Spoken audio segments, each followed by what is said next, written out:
Good morning. Morning. So, I'm Tim Burkett. I've been practicing here for many years, since before many of you were even born. And I'm also a retired psychologist. So today I'm going to talk about Arhats and Bodhisattvas, two complementary approaches to living. So in Asia now, currently, China, Japan, Vietnam, those are Mahayana practitioners. They do what we call Bodhisattva practice primarily. In Cambodia, Thailand, Laos, Myanmar, and Sri Lanka, those are Theravada practitioners. They do Arhat practice. Now, I'm gonna unpack this. Some of you already know it. Some of you could give this talk, but so these are two complementary approaches, and starting with the Theravada, the elders, and Buddha's actual teaching, as first passed down orally and then in the written Pali. So Buddha's life, and for hundreds of years, thousands of monks and nuns strive to awaken to the unconditioned, and still are in these countries. The highest goal is enlightenment, or nirvana, which sounds like such a fancy word that I prefer not to use it, but anyway, that is the goal. And an arhat, someone who's opened up to that spaciousness, is called a worthy one. These are translations of arhat. Perfected one, and the path to arhatship is following Buddha's final teaching, which was, do not look to me, be a light to yourselves. So you may think that the world outside us is not too even right now. Maybe even somebody said to me recently, going to hell. But maybe it's been going to that way for a long time, and there's still a stillness that we can capture, an openness, a love, a joy inside us, regardless of what's happening outside. That's the core teaching from the Pali canons. So an arhat is someone who's moved beyond all the worries and the concerns that we get caught on, and no longer suffers in 2 out of 3 ways. Buddha said, I'm the physician, but I'm only the physician for getting what you don't want and not getting what you want. I'm not the physician for pain of pain. You gotta go to somebody else for that. Bodily pain will be with us from the birth to death. But that is his teaching, that I can help you, that you can, through your path, through your meditation, not be caught by getting what you don't want, not getting what you want, not consumed by it. Maybe you see it, you get caught for a minute by it, but you're able to let it go. That's the arhat. That's the Theravada ideal. So, and there's, as many of you know, there's an 8-part path to do that. The Theravadins tend to be linear, starting with, I understand that there's a deep calmness in here. I understand there's a peace and a sense of connectedness, and that's the first step in the path, the understanding. The second step is, I aspire, as Ben was saying last time, I aspire to feel that, to manifest that. I aspire. And then the remaining steps are, I'm going to practice what I aspire. I'm going to practice being ethical, speech, action, and livelihood, ethical in my speech, action, and livelihood. I'm going to practice meditation. I'm going to practice zealous meditation, again to use Ben's words from last time. Zealous, it's virya, and I'm going to do concentration meditation and mindfulness meditation. That's the last 3 steps in the path.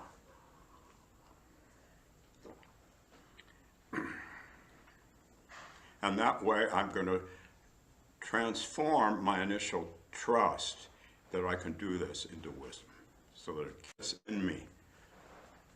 gets in me, But first I have to have some faith, not faith in some being that's going to save me, but that if I do this, it will get in me.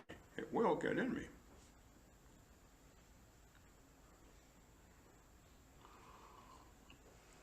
And since the election, as I do one-to-ones with people, 3 people have wanted help in loving kindness meditation. Well, obviously, there's a lot to be distressed about, whatever side you were on. There's a lot to be or maybe if you were in the middle, that's even worse. You know? But the 3 people that I work with, they said, well, I can't really do the loving kindness for those unidentifiable people out there. You know, you start with yourself, then you go to someone you really deeply have an intimacy with, then you move to someone else, then you move to someone you don't like. But during this last 10 days, everybody but one person I've done this with just wanted to do it for themselves. May I be safe. May I feel protected. May I feel loved. And do it for an animal they felt close to or a person they felt close to, but not any farther, and then come back to themselves. This is the original teaching. Be a light unto ourselves. Take care of ourselves. Take care of ourselves.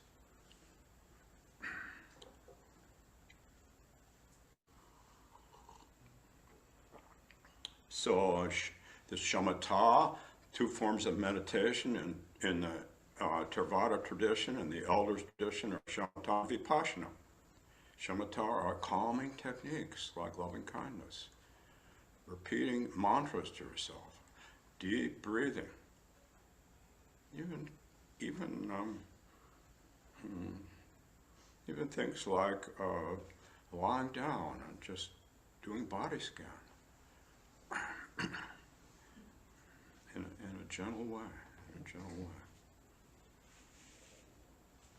So the 2 classic forms of meditation, shamatha, which is the calming one, and vipassana, which is the seeing into one, just seeing what comes up, whatever comes up in my meditation, just watching it.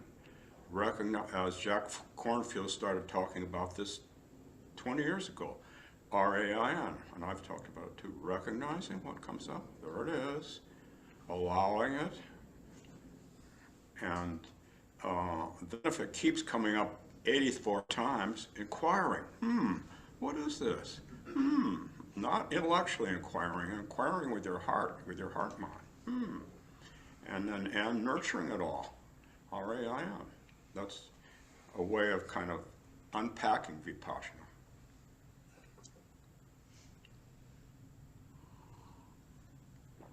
So, as we proceed on this process as Arhats to be,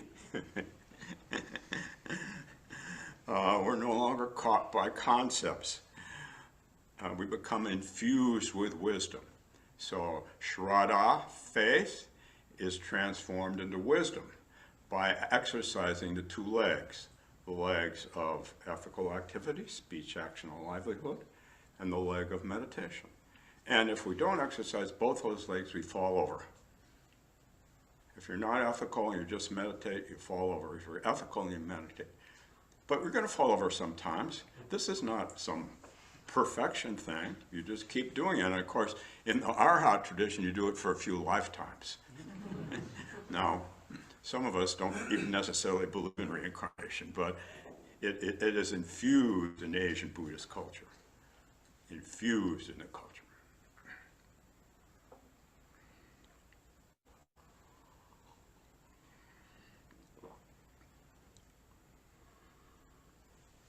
And then when we do fall down, we go back.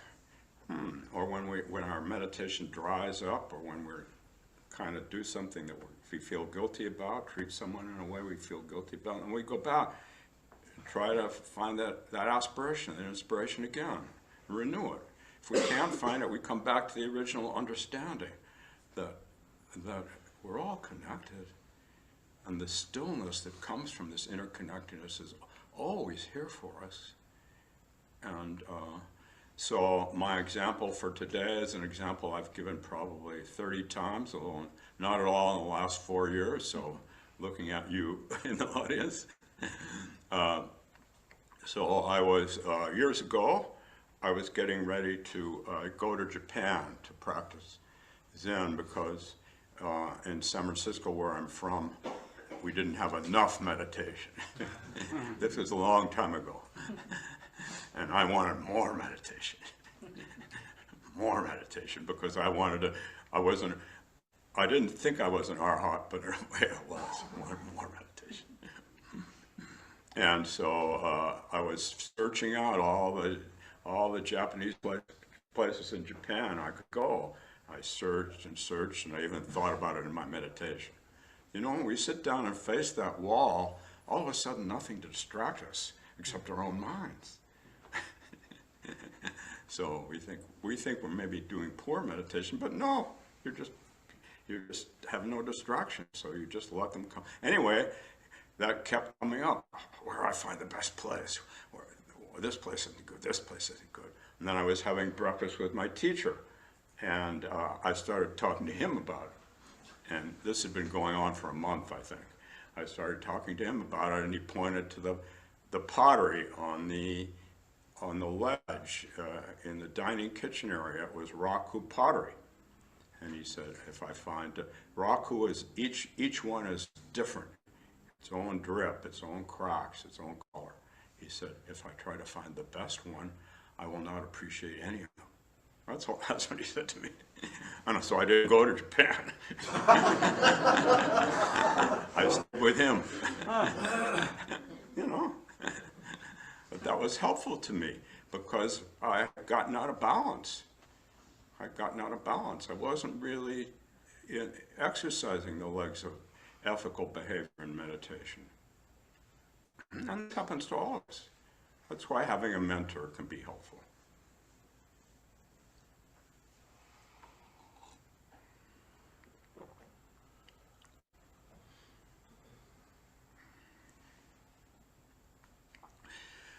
Okay, so that's the Arhat tradition, that's the Theravada tradition. Now I'm going to move on to the Mahayana tradition, the Bodhisattva tradition. Beginning of the contemporary era, 400 years after Buddha's death, 400 years after these monks and nuns have been practicing the path to Arhatship and really meditating seriously. A new teaching comes along. And the claim is made that this teaching has been hidden in the caves until people are ready for it. The Buddha actually gave this teaching 400 years ago. This is really presumptuous, really presumptuous, and yet it's the mythology that our practice rests on. But all practice rests on mythologies. This is just a more presumptuous mythology than many of them. Finally, people are ready for it. So these sutras, these new scriptures, these Mahayana scriptures with the Bodhisattva tell it really like it is, and so the Bodhisattva then replaces the Arhat as the ideal.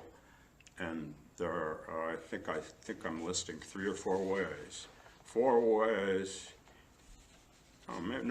ways in which this happens. Yeah, 3 ways. So the Bodhisattva is similar to the Arhat in that he or she or they, an enlightened being, one whose essence is enlightenment. However, they postpone their composure and their sense of peace until they can be there for others because they feel connected to others. So the key becomes altruism and compassion. And then there's something called skillful means that's developed to upaya. So how can I be, each person needs my compassion in a different way. I have to really kind of be with them, each group, and then I can do that, be generous. And I can help everybody realize the deep interconnectedness between their own liberation and the liberation of others. And I can do that too by being there for others. And so we have the 4 vows that we do. We'll do in half an hour after the children do their thing. Beings are numberless, vowing to free them. Delusions are inexhaustible, vowing to extinguish them. Dharma gates are boundless, vowing to enter them. Buddha's way is unsurpassable, vowing to become it. So this becomes the key Bodhisattva archetype, starting at the birth of the contemporary era. And the second component of this Mahayana new tradition is non-dual wisdom. Non-dual. Dual means separate, right? Non-dual means not separate. Non-dual wisdom emphasizes that right now, the fundamental interconnectedness between all of us, and the microphone, and the table, and the cup, all of us beings, all of us sentient beings. And of course, in Zen, when the cup is sentient, it has consciousness. We're all interdependent. And so we move beyond the division of the subject and object, of Tim and Cheryl. We move beyond that. It still exists, but we move to some deeper kind of a sense of really love what it is. Buddhists don't talk much about love, but I can't think of any other word. Sorry.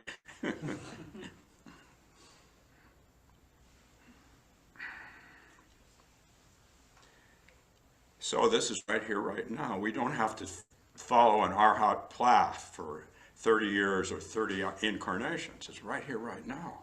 And that's the focus in Mahayana, that this interdependence is right here, always, regardless of what happens, politically or socially or economically.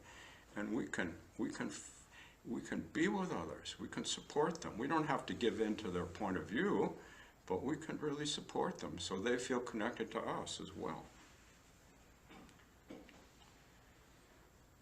So samsara, the world of delusion, and nirvana, the world of enlightenment, are not two, non-dual, not two. Right in this mixed world, that's when we can feel this, because there's no other world than this world. So instead of trudging from delusion to enlightenment, oh, maybe I made a little bit of progress now, I got to go to Japan now, a little more progress, maybe I do 5 more rahatsus. Oh, no, I hate rahatsu, I'll do 3 more rahatsus. Rahatsu, for those who don't know what rahatsu is, it's 7 days of really sitting, really meditating. I think Ted's leading it this year. Or maybe Ted and Cato. So we still exercise in Mahayana. We still exercise. We still do the 2 legs, ethical behavior and meditation, but we do it in a shikan way. That is, we just do it. Rather than anticipating what might happen or worrying about what did happen, I just give myself to the activity itself in this moment. Rather than thinking, oh, my meditation is so bad, when it'll be good, we just do it. We just do it. We just do it. We just reach out to someone who's suffering, even though we think, oh, that person's politically really out of it. Really out of it.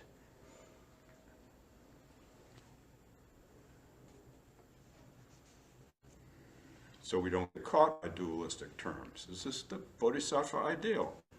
We don't get caught by terms like Republicans and Democrats. Don't get caught by terms like delusion and enlightenment. These are 2 sides of a reality, a big reality, in which we're all connected at a deep level, at the deepest level possible.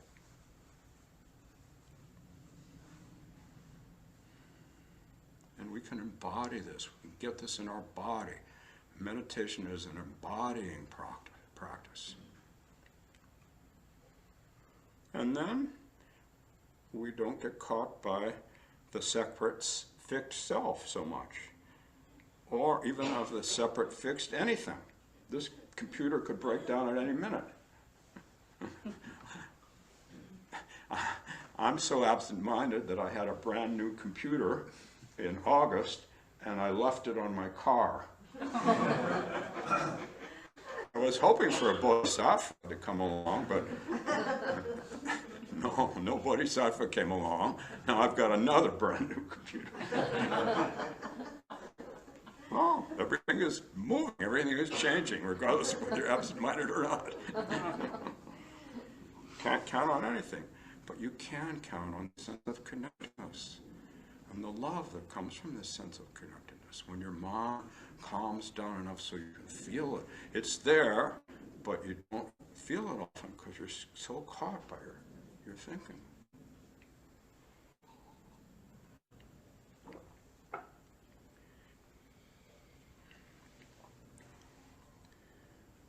So the suffering of one person is the suffering of all people, and that's empathy without codependence. Empathy without codependence. So the third feature of Mahayana, which separates it from the earlier teachings, is tariki, other power. The focus on not just a power inside, but a power outside, a power larger than ourselves that we can give ourselves to. Tariki, other power. So what's happened? What interesting thing has happened between 450 years before the contemporary era and beginning of the contemporary era, and then as the Buddha, this person has become more and more grand, more and more grandiose, as happened in Christianity too, but I won't get into that. And so the human Buddha has been surpassed, has been replaced by the timeless principle of non-separation, which takes superhuman form. And that Buddha is, if you go to Asia, you see, even in Bhutan, that's the only Asian country, you see big Buddhas all over the place. They want Buddhas to be as large as possible. It's a force out there you give yourself to. You pray to it, it helps you, you ask it for things. So this very kind of early teaching has been supplanted by this cosmic teaching, that this timeless cosmic universe has taken on the form of this Buddha. If you go on the third floor and go in the room on your left, you'll see one of those. You'll see one of those. And that's a small one by Asian standards, because the Buddha is out there. The Buddha is this cosmic principle that's personified in this huge form, and we pray to that being for help, for support. Devotional, much like some forms of Christianity are devotional.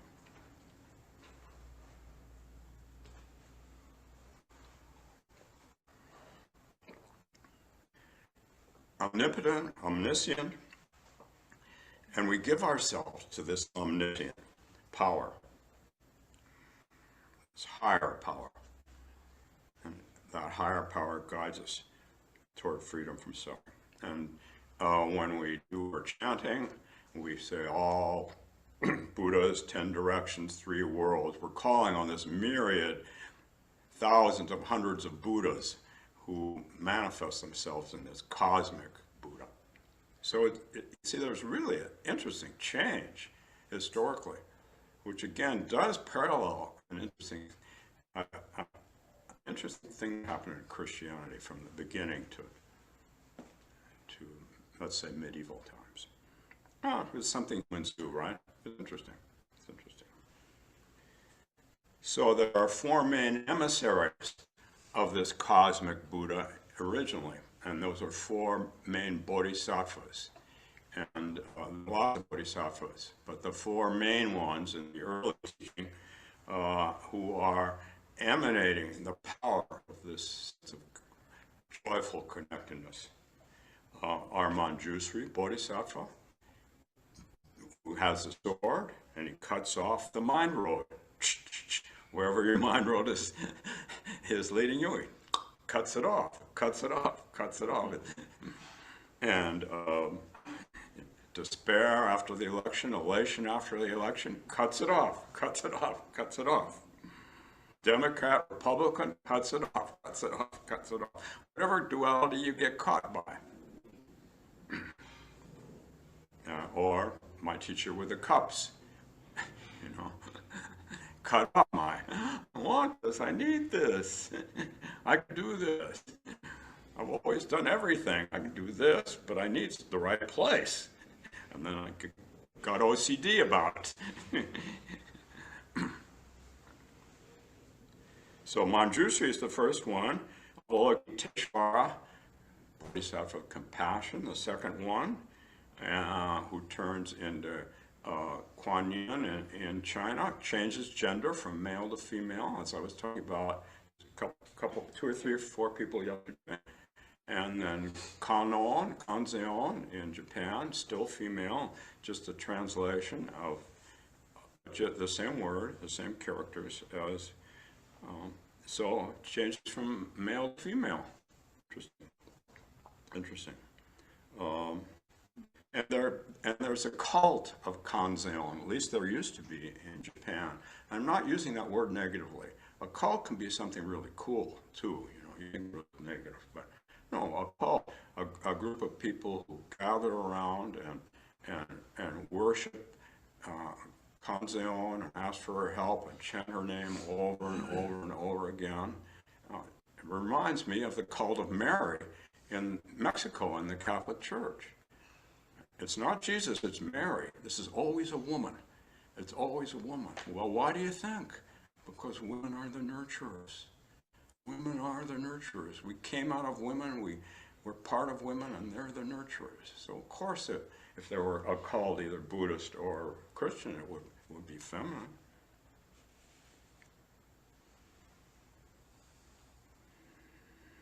And the third one is Samantabhadra, the third Bodhisattva, the third emissary of this timeless Buddha. Samantabhadra, who rides on an elephant.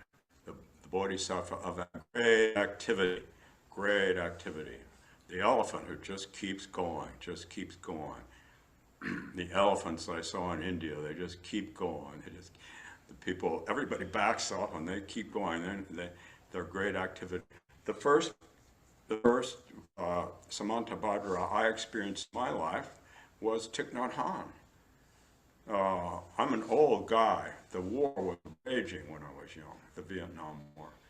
And only Thich Nhat Hanh was out there in a very peaceful, quiet way, leading protests. He wasn't famous then, but if you go back, you can find early pictures of him just there leading the peace protests in a loving way. So that's Samantabhadra. And the fourth is Maitreya. I'm not including Jiso, although Jiso is very popular now, but I'm not doing that. Maitreya is the Buddha of the future, the Bodhisattva who helps us move to a future in which we treat each other well. We don't get caught by duality. And of course, in Asia, in popular Buddhism in Asia, Maitreya is the Buddha who's in the Tushta heaven when we die. If we pray to her now, when we die, we'll go to the Tushta heaven, and Maitreya will be there for us. But in Zen terms, Maitreya is just what Katagiri and Suzuki used to call my dim vision. Even when really bad things have happened, I have to find my dim vision of living here with all of us together, with all of us species together. So Maitreya is that person, or so can we see ourselves as all as Americans, or if you don't want to be Americans, all people of this planet, one nation, indivisible, with liberty and justice for all. I started reciting that when I was in the first grade. Then when I was in the fifth grade, they added God. We didn't have God until I got to the fifth grade. I like the earlier version. But one nation, how about one people? How about one conglomeration of species, indivisible, with liberty and justice for all of us, all of us. Or tribes, tribes develop based on fear of the other. And so human beings, we've got to take care of ourselves. So we retreat to our own tribe. We feel safer in our own tribe. But this is moving beyond that. This is my Maitreya's vision that we can all do this.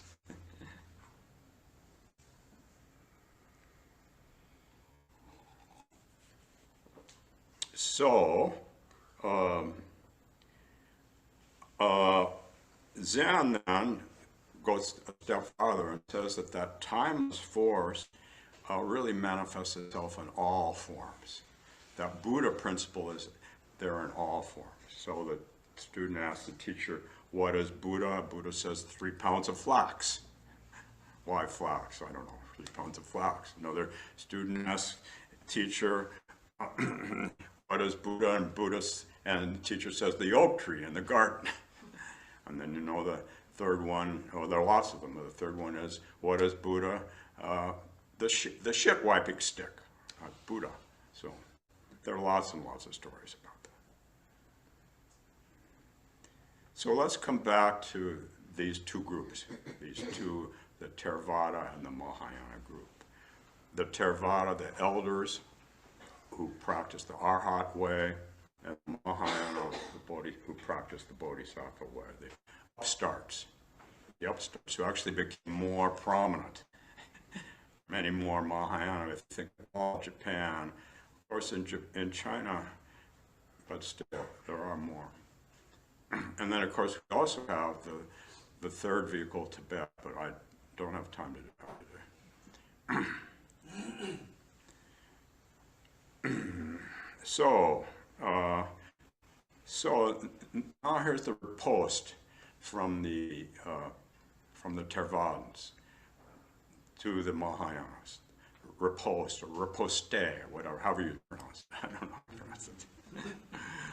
First, you Mahayana guys and girls and theys, your teachings are fabricated since they were uncovered 400 years after Buddha's death. You just made them up, you guys.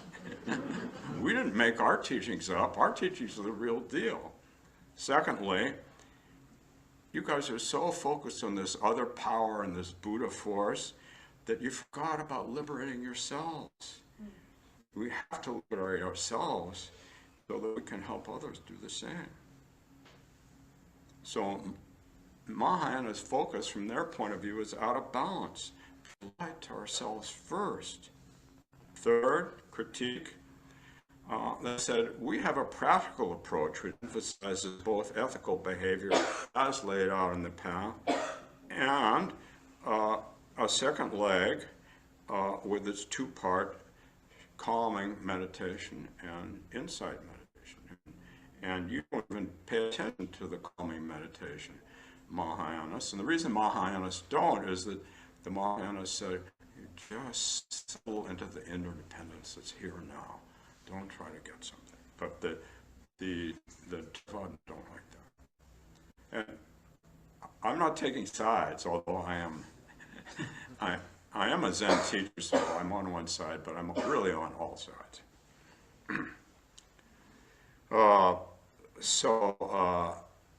What we teach primarily, what Dogen taught, although we teach many other things now, is Shikan Taza, just to sit, without any calming techniques.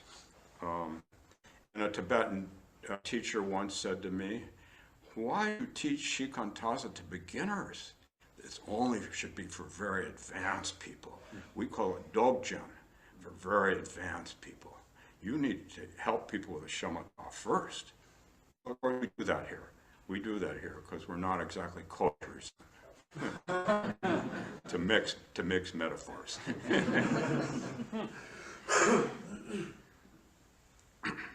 Fourth, the Theravadins say the Arhat path too includes compassion and service.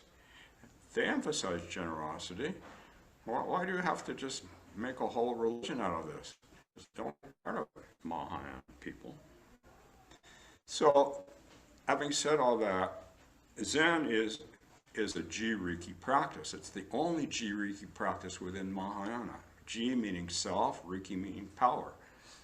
But it's embedded in mostly Tariki practices, in bowing and chanting and bowing and chanting and praying and asking for support. All over Asia, not very many people meditate, but Zen means to meditate.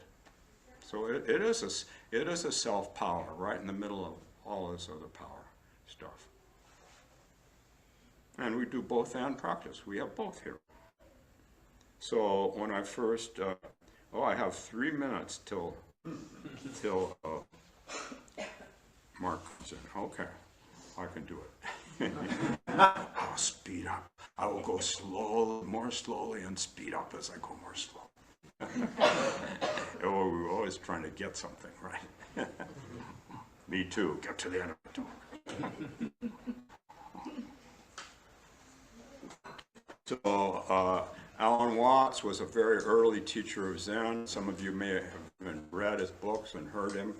And he taught this Mahayana, non-dualism. And he taught it as a Jiriki, as a self-power. He said, go to San Francisco and Suzuki will show you how to meditate. Well, then he took a bunch of people to Japan, and they were just really surprised. Some meditation, but even in the Zen temples, bowing, chanting, bowing, chanting, bowing, little meditation there.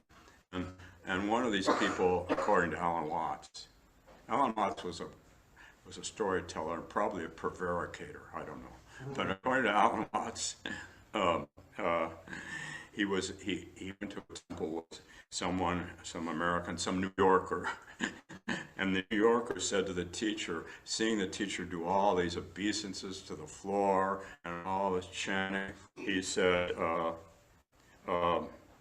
gee, what are all these Buddha figures around?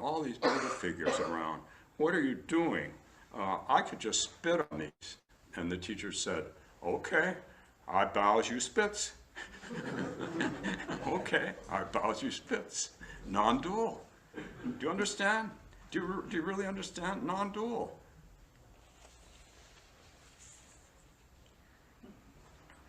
So, here's Mark now. Mark, I have 1 minute.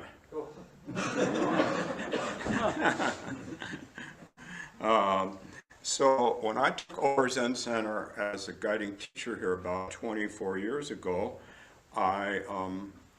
we totally were, our Sundays and Saturdays were immersed in bowing and chanting. But I said, no, I'm going to do Sunday in more of a contemporary way.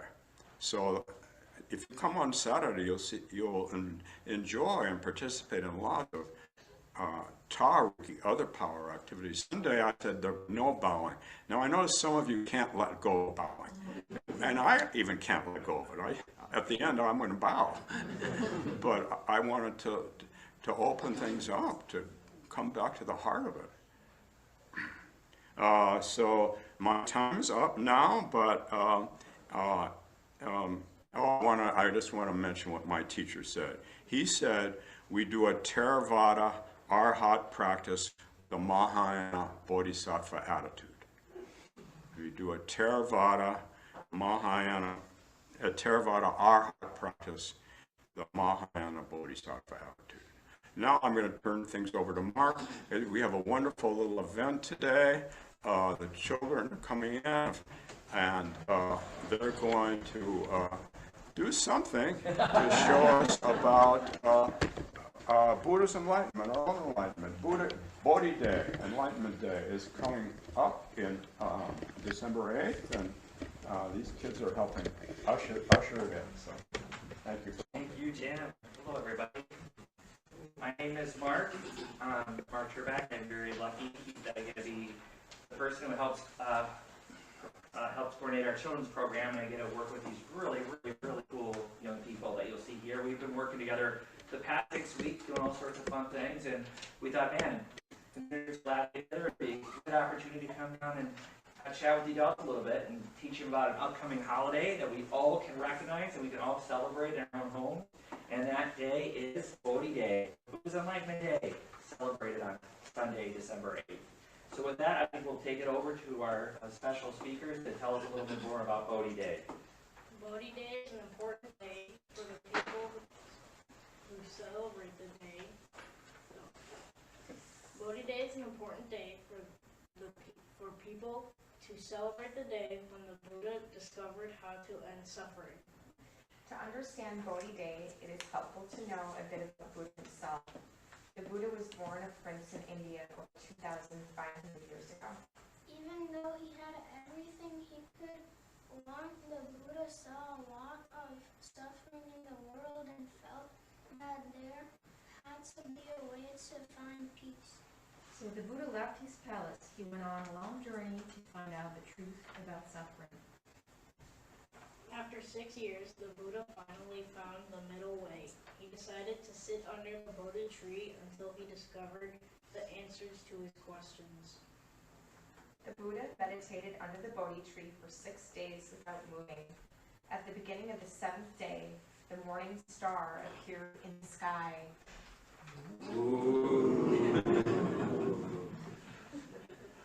That's when the Buddha achieved enlightenment at last. Then he said, Today I am the great earth, and all beings have achieved the great way together. And that's what Bodhi Day is all about. People celebrate the day when Buddha achieved enlightenment and found a way to end suffering. On Bodhi Day, some Buddhists decorate their homes with lights and even put up pictures of the Bodhi tree. Some even make decorations with fig leaves to remember the tree. Bodhi Day is a time for everyone to pause and think about Buddha's message. It's about finding peace and happiness by living wisely. to honor the Buddha on his special day, we will leave 3 special treats for him at the altar.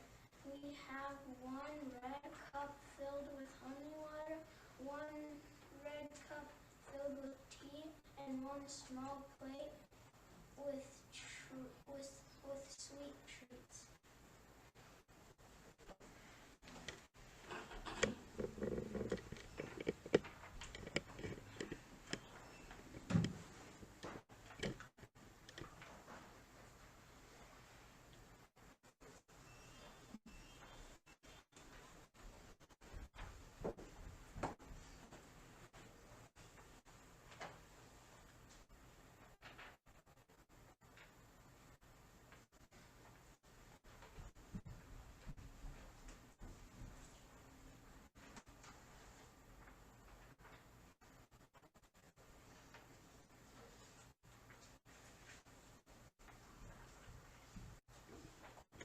Alright, that's our Bodhi Day lesson. We hope you learned something new.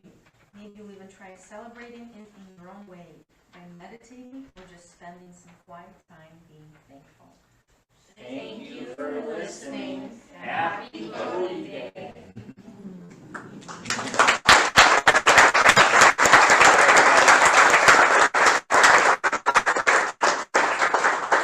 Well, with that, I think we'll turn it back over to Tim to continue our morning program. Well, this is wonderful. Anybody have any questions or comments? Maybe these children would like you to ask them a question. Questions or comments about anything? Randy? Yeah, what's your favorite part about the children's program? We were just talking about that. What, Julian, what did you say? Oh, go ahead, Skylar. My favorite part was making the wall. Maybe you want monsters? Oh. Where are those monsters? They're upstairs in the closet where they belong.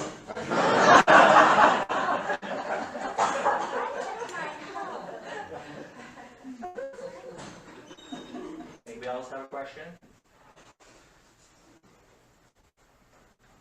Well, I'll just ask, what was one thing that you felt was interesting that you learned about Buddha this year or this fall?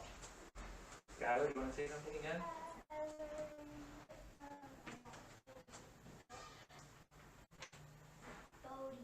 Bodhi Day, great. Well, thank you again, everybody.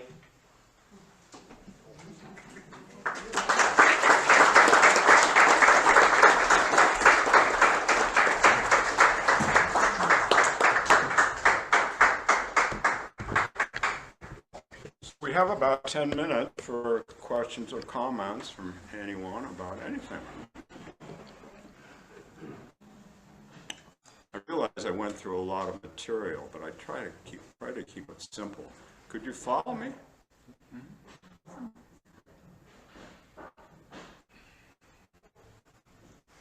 Questions or comments about anything? I have a comment. I like that we can integrate different generations into the program. And in life, I feel like there's so much more enrichment when that happens. So much more nourishment when we integrate the different generations. Yes. Yes. Thank you. I agree. Thank you.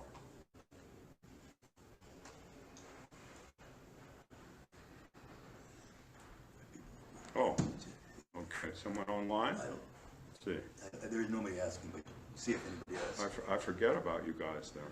Oh, no, I should look at them here. I forget about you. Yes. Thank you, first of all. That was incredibly helpful, integrating sort of all the different approaches. You mentioned there's not a lot of talk about love. I'm wondering about compassion, and there seems to be a lot of talk about compassion. Karuna. Yeah, and loving kindness, metta. Yeah. Metta, especially in the Theravadan tradition, not so much in the Mahayana tradition. Yeah. So you're right, compassion. But passion implies that I have something that you don't. Whereas, meaning I'm compassionate toward you, you're suffering. But love is between equals. And so I just think the whole basis for all this independence is love. How can it? It's love. So why isn't it articulated more prominently? I don't know. Oh, I have a whole theory about that. You want to hear my theory? Sure. My theory is that Asian cultures never stress the importance of the individual. That in Western culture, we stress the importance of the individual from the beginning. Asian cultures stress the importance of harmony, of getting along well, of the social fabric being in balance, whereas we go back to way back, the ego, the individual is important. The Western Enlightenment, I think, is just as important as Eastern Enlightenment. It didn't happen in the East. It only happened, all the rights of women came out of the Western Enlightenment, not in the East. They didn't do it. So, that's what I think. They didn't have, it wasn't part of the vocabulary, it wasn't part of the milieu, the idea of the individual. That's my theory.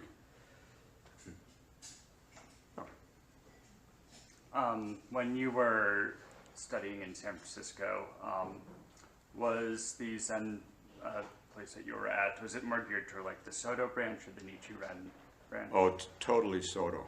Yes, totally Soto. Oh, do you want to say something more about that? Yeah. I mean, where's that question? I see. Was that, sorry? Yeah, do you want to embed the question in what you're thinking or not? Oh, I was just curious, have you ever, well, Nichiren is kind of not, like studied both, or? Nichiren is not Zen. Nichiren is beautiful, but it's not Zen. Nichiren Joshu, I mean, these are all different forms. But Nichiren is within the Mahayana tradition, not the Theravada tradition, within the non-dual other power tradition. Does that make sense? Yeah.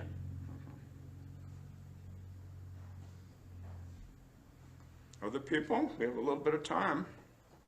And people online too. Yeah, hi. I didn't hear you mention the Pure Land tradition, which we just had visitors from the Pure Land tradition from Twin Cities Buddhist Association here a few weeks ago. I'm wondering if you can comment how their tradition fits. Yeah, it's a very much a Tairiki tradition, other power tradition. The way I was taught it years ago, I don't know what they teach now, is you call on Amida Buddha. You call on Buddha and you ask Buddha for support.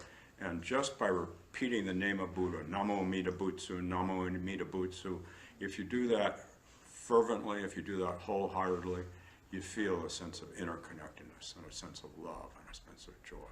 So it's very much within the Mahayana tradition. Does that accord with what she was saying? Or was it a she or a he? Or a they? Well, we had a woman from the Twin Cities Buddhist Association. Uh-huh. I think their leader now did part of the service. Oh, yeah. Yeah. We didn't specifically talk about the different traditions that we just participated together. Katagiri Roshi, the founder of our center, was raised in the Jodo Shinshu tradition. That's also an other power Mahayana tradition. Very, very popular in Japan. Jodo Shinshu. They don't sit in meditation. Also, I realized that I mixed it up. I was thinking of Rinzai, not Nichiren. Oh, you were thinking of Rinzai. Yeah. Oh. So, no, there's two different kind of branches. Oh, yeah, Rinzai. He was nothing about So, yes, I mostly just practiced, except for one retreat I did when I was young, I just practiced Soto. I practiced one Rinzai. Rinzai is, now, I don't know if this is fair to say this, hard-ass Zen, where you struggle with a problem, and you sit, and you struggle, and you sit, and the teacher comes around and hits you, and you sit, and I mean, this is the way I was, the one I went 2 years ago, and until that problem kind of breaks open and your doubt is resolved. That's very different than the way Suzuki and Katagiri and Thich Nhat Hanh taught me. Thich Nhat Hanh less, but we did bring Thich Nhat Hanh here, and then I went out to the East Coast. Yeah.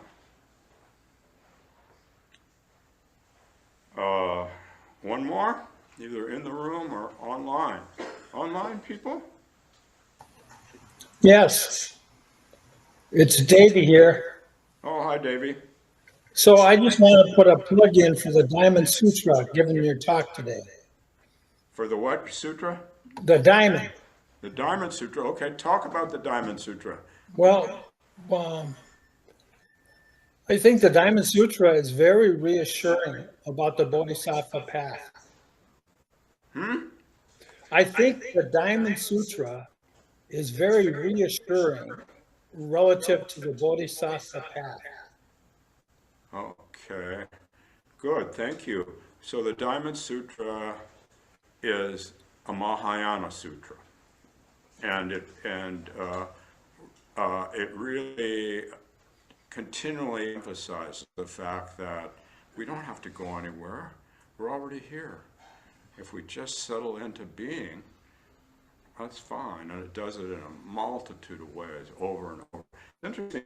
You like it, Davey. That's what Wei Nang liked too, the sixth ancestor. Yes. That was his. So you and Wei Nang must hang out together. Yep.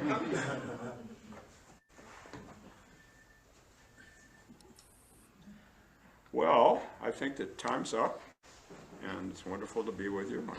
You have a good day.